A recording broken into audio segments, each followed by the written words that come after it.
सरकार आलेलं आहे। मी वारंवार सांगेल आणि हे शेवटपर्यंत या सरकारला सांगेल की यांना हिम्मत असेल तर मार्कंडवाडीमध्ये मॉकपोलियन सरकारच्या अखातीखाली यांनी घ्यावं। ते म्हणतात की तिथं घाबरवलं जातं, भीती घेतली, सरकारने घेतलं पाहिजे।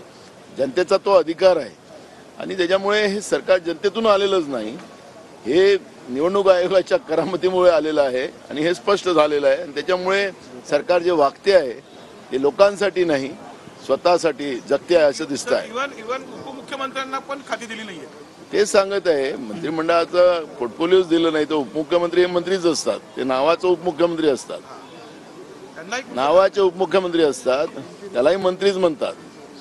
आणि म्हणून मी तुम्हाला सांगतो की आखरी मी जे तुम्हाला कारण सांगितलं की जनतेतून आलं असतं तर यांना जनतेची भीती असती, आज जनतेची भीती नाही आणि म्हणून सरकार आपल्या पद्धतीने वागते। आम्ही नागपूरच्या अधिवेशनात मुंबईच्या मुख्यमंत्र्यांसोबत दोन्ही उपमुख्यमंत्री आणि दोघे वेगवेगळे गेले। खाते वाटपाबद्दल नाराजी आहे बरीचशी आणि चांगली खाती मिळावी, मलाईदार खाती मिळावी यासाठी लॉबिंग पण सुरू असल्याची माहिती। एवढं बहुमताचं सरकार आल्यानंतर मंत्रिमंडळाचा विस्तारच 22 दिवसानंतर झाला।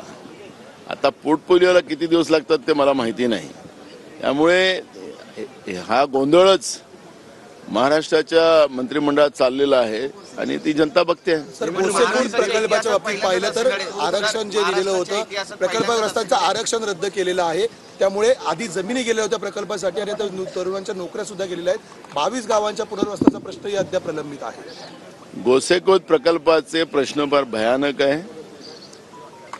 CSR वाढतं कारण की 4 पिढ्या संपल्यात, गोसेखोद पूर्ण व्हायला लागलाय, अजूनही गोसेखोद पूर्ण झालेलं नाही।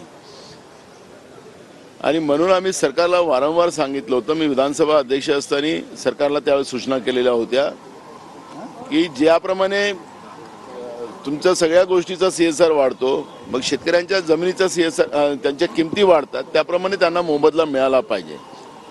तुम्ही ज्यावेळेस जमिनी संपादित करतात त्यावेळेस आम्ही सांगतात की ते आम्ही 95 मध्ये संपादित केल्या होत्या, पण त्या ठिकाणी त्यांचा वाद चाललेला होता की एवढ्या कमी दरात आम्ही ह्या जमिनी देणार नाही। आणि मग